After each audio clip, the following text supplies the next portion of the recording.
Hi, I'm Bill O'Reilly. Thanks for watching us tonight. The second debate, who won? That is the subject of this evening's Talking Points memo. There was high drama last night because Donald Trump was on the ropes. The vulgar tape and the wall-to-wall reporting of it had the Republican candidate in a very bad place. But Trump somehow, against all odds, won the debate. He won because Secretary Clinton could not knock him out. And after the first 30 minutes, Trump went on offense, regaining at least some momentum. Here's how it went down. The debate opened with no handshake. Then, Secretary Clinton fired the first round. What we all saw and heard on Friday was Donald talking about women, what he thinks about women, what he does to women, and he has said that the video doesn't represent who he is, but I think it's clear to anyone who heard it that it represents exactly who he is. But it's not only women, and it's not only this video that raises questions about his fitness to be our president, because he has also targeted immigrants, African Americans, Latinos, people with disabilities, POWs, Muslims, and so many others. Trump answered with a strategy he has used before. Bill Clinton was abusive to women. Hillary Clinton attacked those same women and attacked them viciously. 4 of them here tonight. One of the women, who is a wonderful woman, at 12 years old, was raped at 12. Her client, she represented, got him off. The story here is that in 1975, an Arkansas judge appointed Hillary Clinton to represent accused child rapist Thomas Taylor. Counselor Clinton was successful in raising doubt, and Taylor pled out to unlawful fondling of a child, serving just 1 year in jail.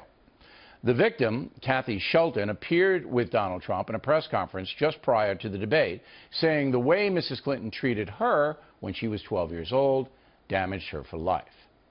Trump then pounded home the theme that Mrs. Clinton's past record makes her a hypocrite on the woman abuse issue. When Hillary brings up a point like that, and she talks about words that I said 11 years ago, I think it's disgraceful, and I think she should be ashamed of herself, if you want to know the truth. Mrs. Clinton jumped on that, saying that Trump is never contrite. He never apologizes for anything to anyone. He never apologized to Mr. and Mrs. Khan, the Gold Star family, whose son, Captain Khan, died in the line of duty in Iraq. And Donald insulted and attacked them for weeks over their religion. And he never apologized for the racist lie that President Obama was not born in the United States of America. He owes the president an apology. Mr. Trump seized upon the Obama reference to lob this grenade. Michelle Obama, I've gotten to see the commercials that they did on you, and I've gotten to see some of the most vicious commercials I've ever seen of Michelle Obama talking about you, Hillary. That reference is to the Clinton-Obama primary race of 2008, when Mrs. Obama said this. One of the things, the important aspects of this race is role modeling what good families should look like. And my view is that if you can't run your own house, you certainly can't run the White House. Can't do it. So after about 30 minutes of personal attacks, Trump was still standing, a win for him. Then came more personal attacks. If I win, I am going to instruct my Attorney General to get a special prosecutor to look into your situation, because there has never been so many lies, so much deception. There has never been anything like it, and we're going to have a special prosecutor. It's just awfully good that someone with the temperament of Donald Trump is not in charge of the law in our country. Yeah, because you'd be in jail.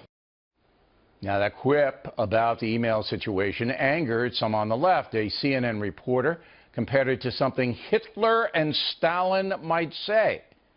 A bit hysterical, to say the least. We'll show you the clip later on. After about 1 hour, it was obvious that Donald Trump had done enough to survive, to live to fight another day. It's not that Hillary Clinton did anything poorly, but she has a tough road with the chaos overseas, the impending collapse of Obamacare, the email fiasco, and her attachment to Barack Obama's policies. With about two-thirds of Americans believing the country's going in the wrong direction, Secretary Clinton is a soft target on policy. If she's president of the United States, nothing's going to happen. It's just going to be talk. But Mrs. Clinton does have a record in Congress, which she pointed out. 400 pieces of legislation have my name on it as a sponsor or co-sponsor when I was a senator for 8 years. I worked very hard and was very proud to be reelected in New York by an even bigger margin than I had been elected the first time. Now, as the debate drew to a close, there were two things apparent to fair-minded people. Hillary Clinton did not hurt herself and will remain the front runner. But Donald Trump, in a very difficult spot, was able to stand his ground, defend himself, and make some policy points that resonated. He's still in it. And that in itself, after all that happened over the weekend, is a major victory for him. And that's a memo.